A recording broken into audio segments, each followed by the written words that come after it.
The path between paradise and hell can be measured on a map, but no one living will ever walk it. On the hive world of Drestera, 17 billion people live under a ceiling of smoke and ash. Morning light never reaches them directly. It comes instead through massive orbital mirrors, each one cleaned by tireless servitors, who have done nothing else for hundreds of years. At the highest peaks of the noble towers, that light turns golden, spilling across polished marble floors untouched by dirt or ordinary feet. In one of these towering palaces, Lady Kisara, Vera wakes to another day of effortless perfection and complete ignorance. The air in her chamber is filtered 17 times before it ever reaches her lungs. The water for her bath comes from frozen springs on a distant moon, transported across the stars at a cost that could feed thousands of families. The silk that brushes her skin was spun by artisans who lost their sight, perfecting its threads. Every morning, she rises into comfort built upon pain she will never see. Kisara is 23 years old, heir to House Vera, one of the 7 families that have ruled Drestera since the Great Crusade. Her bloodline stretches back 12,000 years, each generation piling more wealth atop the last, building higher walls between their world and the one below. Her living quarters alone occupy more space than most people could ever imagine, floating 40 floors above the choking smog. Her clothing is worth more than entire city blocks. Her jewels could buy a warship, yet she has never asked whose hands dug up the gold or who died mining the stones that glitter on her wrists. Servitors, emotionless, machines with what remains of human faces, prepare her every morning. They dress her in robes that cost more than a worker will ever earn. They style her hair with pins made from rare metals pulled from deadly mines. They paint her face with powders ground from minerals gathered by children, their small hands scraping through narrow seams of rock. Every gesture of beauty, every touch of luxury, carries a story of pain that she has been trained never to hear. Breakfast follows, brought by silent servants who no longer have tongues to speak.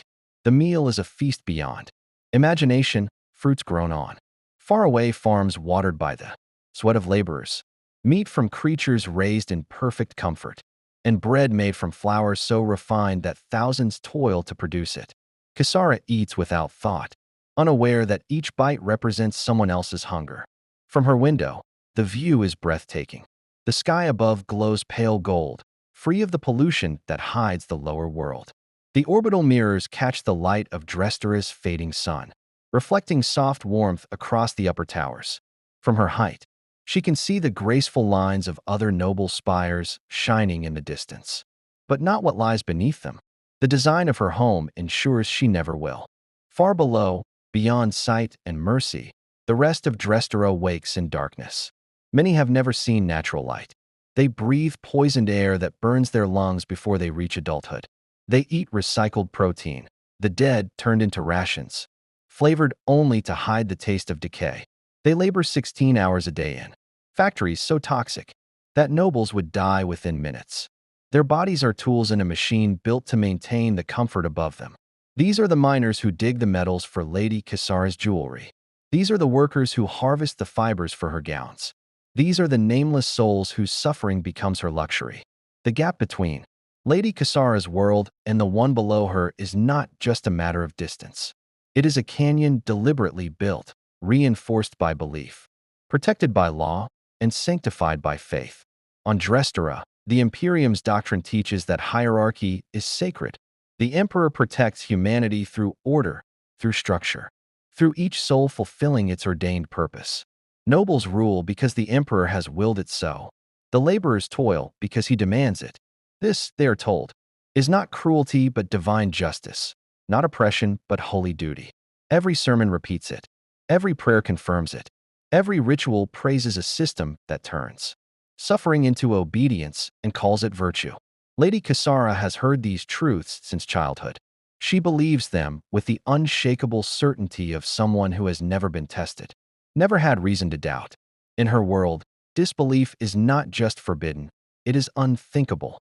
Her education was carefully constructed to maintain that purity of thought.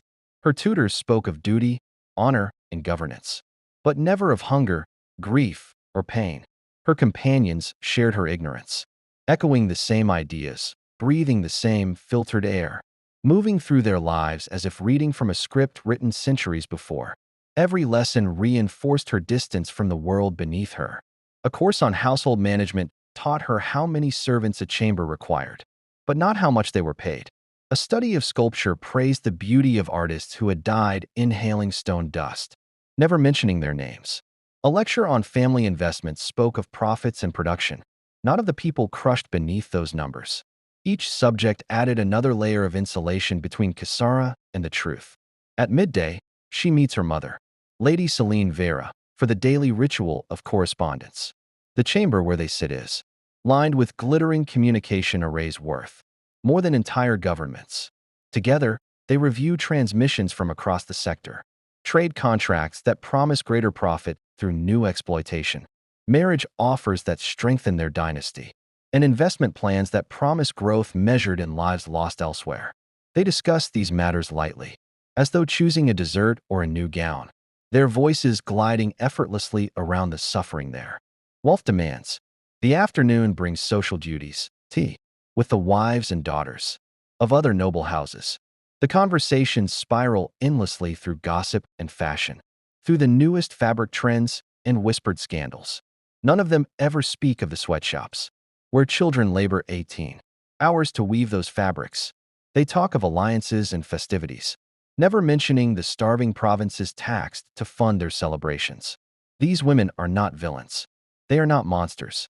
They are simply the natural outcome of a system designed to keep them blind. Their compassion extends only as far as their reflection, to family, friends, and others of their class. They give generously to noble charities, pray earnestly for the emperor's favor, and see themselves as faithful servants of humanity's divine order. Their tragedy lies not in hatred, but in blindness, not in cruelty, but in the carefully cultivated inability to see. As evening descends, preparations begin for yet another grand dinner. The palace kitchens come alive in a ritual of artistry and extravagance. Trained chefs, their skills passed down through generations, transform rare ingredients, gathered from across the stars into dishes so perfect they resemble works of art more than food. Every plate, every flavor, is a declaration of status, a reminder that the nobility are not merely separate from the common folk, but something beyond them. And yet, beneath that splendor, hundreds labor unseen, their sweat and effort, spent to sustain a feast for those who will never think of them at all. Lady Kisara retreats to her chambers to prepare for the evening feast. Her attendants move around her in silence, their motions practiced and precise, the result of years of obedience and conditioning. They no longer need words. Discipline has turned them into extensions of the house itself. They clothe her in a gown that gleams with threads of precious metal. They fasten jewels at her neck and wrists, stones that scatter the artificial light into fragments of color. Every detail of her appearance is crafted to project nobility, the perfect image of grace and command. Before her, the mirrors reflect only what she is meant to see: beauty without burden, elegance without consequence. Outside, the filtered sunset glows softly against the noble spires. The first guests begin to gather below as the palace fills with gentle music and the low hum of conversation. The air smells of rare flowers grown in gardens that consume more water than an entire district could ever afford. Every sound, scent, and color works together to maintain the illusion that this world of harmony and luxury is natural, rightful, eternal. But illusions never last forever. As Lady Kisara prepares to descend, a tremor passes through the floor, not violent, but strange, deep, and distant. Somewhere far below, something vast shifts or breaks. A low thunder echoes upward through the hive, faint but steady. The servants freeze, their augmetic sensors detecting frequencies beyond human hearing. Security systems flicker to life, scanning for threats, then fall silent again. The vibration fades. The calm returns. Kisara barely notices. To her, it is nothing more than a maintenance problem, a minor inconvenience in the endless machinery that sustains her life. She cannot imagine the tremor as anything meaningful. To her, such things happen in another world, a world that might as well not exist.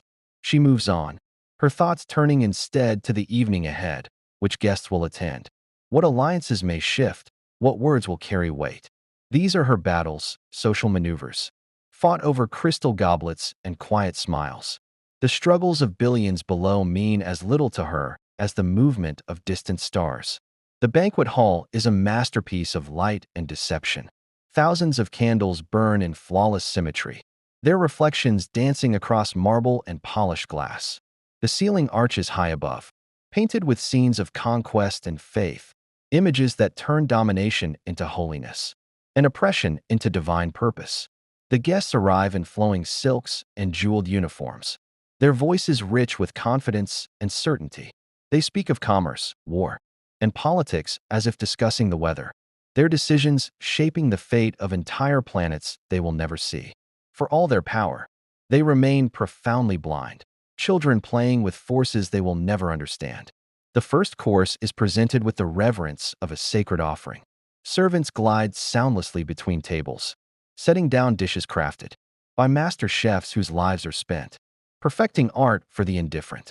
Each plate is a miracle of texture and flavor, every bite a triumph of excess. The price of this single meal could feed thousands. Yet no one at the table gives it a thought. Lady Kisara takes her seat at the high table, her every movement a ritual of inherited grace. Her position marks her family's dominance, her chair a small throne rising above the others. Around her, the rhythm of conversation begins again, power spoken softly, influence disguised as charm. It is the music of her world, and she knows every note by heart. Lady Kisara joins the conversation with effortless grace, performing her role as naturally as breathing. Every gesture, every word, feels rehearsed, the product of a lifetime spent, mastering the art of appearing wise, dignified, and composed.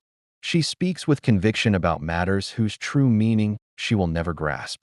The topics around the table sweep through the familiar circles of noble concern. Trade negotiations with off-world cartels that promise wealth through the quiet suffering of new colonies. Military contracts that feed wars they secretly nurture. Mining ventures that consume workers like fuel.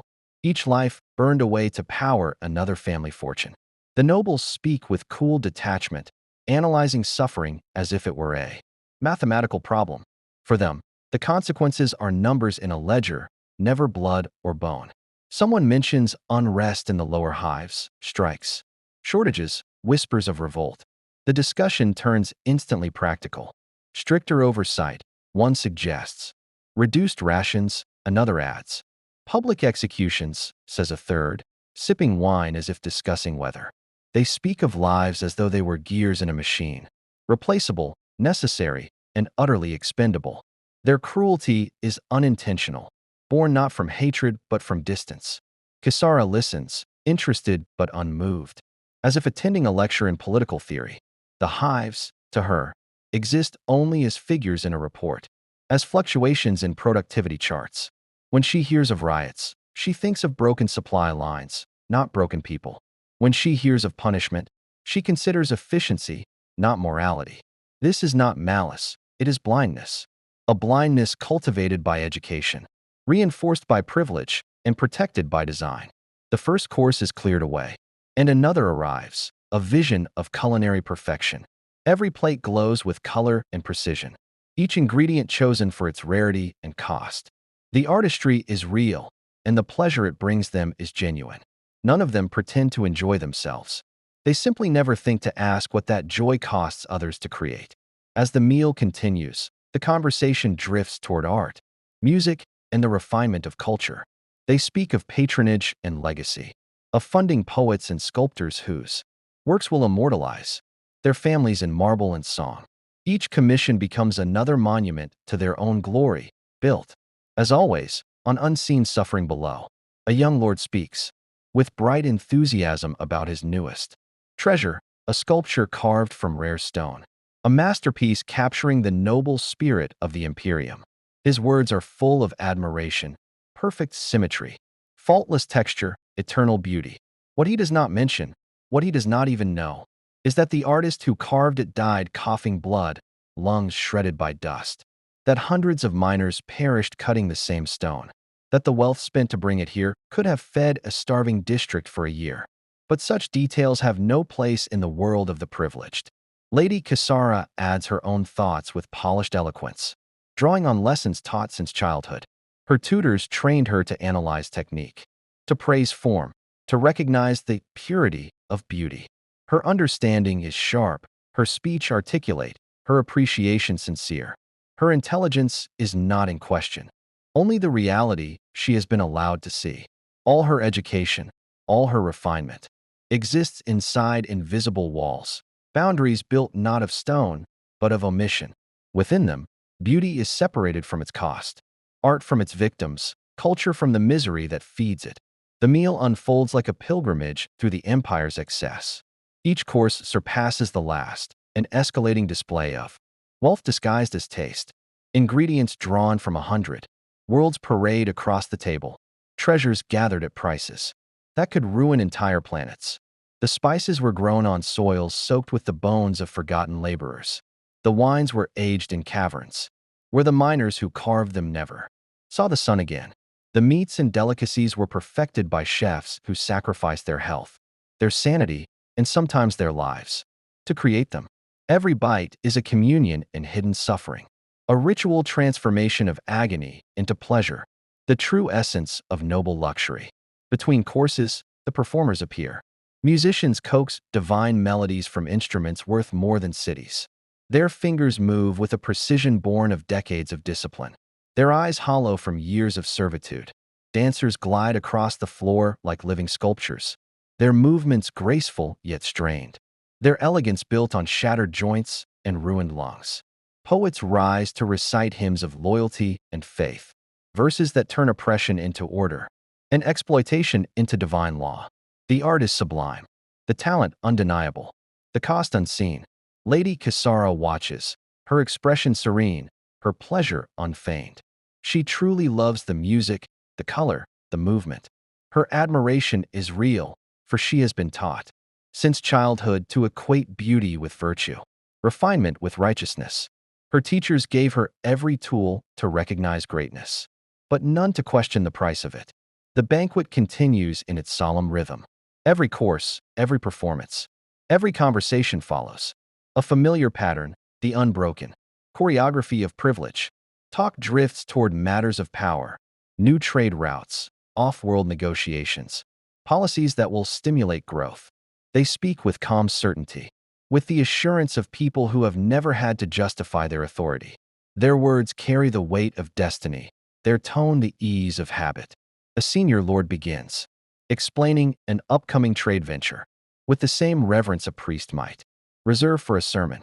His mind is sharp, his understanding vast, supply chains, taxation models, risk management. His brilliance is real, his logic flawless. But beneath that intellect lies a void, a framework where people are numbers, planets are assets, and suffering is merely an unfortunate variable in a profitable equation. Through their words, the machinery of the Imperium becomes visible, vast, intricate, merciless. Trade monopolies built on enslaved colonies. Tax codes designed to strip the poor while shielding the powerful. Labor systems perfected to extract every drop of worth before discarding what remains. Every law, every policy, every ledger line is a gear in this ancient machine, calibrated over centuries to ensure one simple truth: wealth flows upward, and pain flows down. Lady Kisara takes her place within this grand order, speaking now with growing assurance. Her tutors prepared her for this: how to argue, how to reason, how to sound wise. She offers clever observations, practical insights, and speaks with the calm authority of one born to rule. The elders smile in approval. The others nod, impressed. Her voice blends seamlessly into theirs, another thread in the golden tapestry of noble consensus.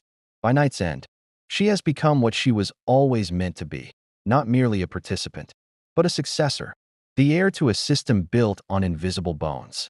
And a legacy she cannot yet see is soaked in blood.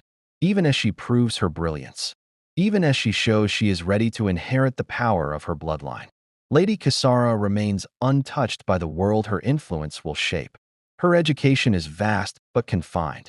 Her intelligence is sharp but trimmed to fit within approved limits. Her gifts are many, yet they exist only to serve the system that created her.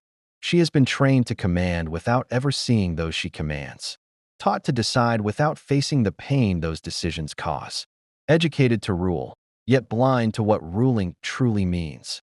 The final dishes arrive as the feast reaches its zenith. Each plate is a miracle of excess, ingredients, so rare they exist only to prove that their diners can afford them. The chefs who prepare such marvels dedicate their entire lives to mastering a single impossible skill, becoming prisoners to their own perfection. Every mouthful is a translation of suffering into pleasure, the empire's greatest alchemy, a living symbol of how agony, when refined enough, can taste divine. The wine flows freely, loosening tongues and sharpening ambition. The talk turns to matters of control, how best to expand wealth, tighten order, and maintain the illusion of stability. The nobles speak as conquerors planning the future, calm, methodical, certain of their right to decide the fate of billions. Their words move like blades dressed in velvet. They speak of managing populations as one might tend machinery, adjusting pressure, oiling the gears, replacing parts when they fail. Their mastery of human behavior is chillingly precise, their logic perfect. Lady Kisara joins in with growing confidence.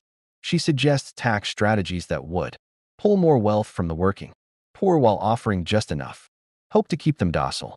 She recommends reforms to education, systems that would train obedience as a virtue and quietly remove the uncooperative before rebellion can form.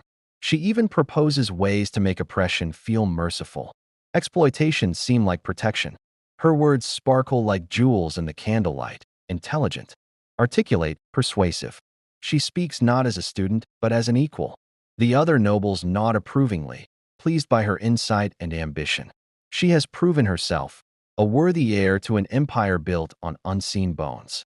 As the night winds down and crystal glasses are raised in final toasts, Kisara feels a deep, glowing satisfaction. She has done everything expected of her, spoken with grace, impressed her elders, secured her place in the lineage of power. She believes she has glimpsed the machinery of destiny and found her rightful place within it. Later, in her private chambers high above the city's spires, servants move soundlessly through ritual motions, removing jewelry, folding gowns, preparing her bed. The night air hums softly beyond the window, the world below hidden in the perpetual haze of the hive. Kisara lies down, content. She believes the universe is balanced, ordered, just. She cannot see the ocean of misery that buoys her world above it. She does not know that her comfort is bought with hunger, that her peace is purchased with despair, that her beauty rests upon invisible graves. Tomorrow will arrive just like today, polished, predictable, perfect. Another day of councils and ceremonies, of flattery and control. Another day of life lived far above consequence. And so the empire endures, divided between the paradise of those who rule and the hell of those who sustain it. A distance so vast it feels eternal. A chasm no light can cross.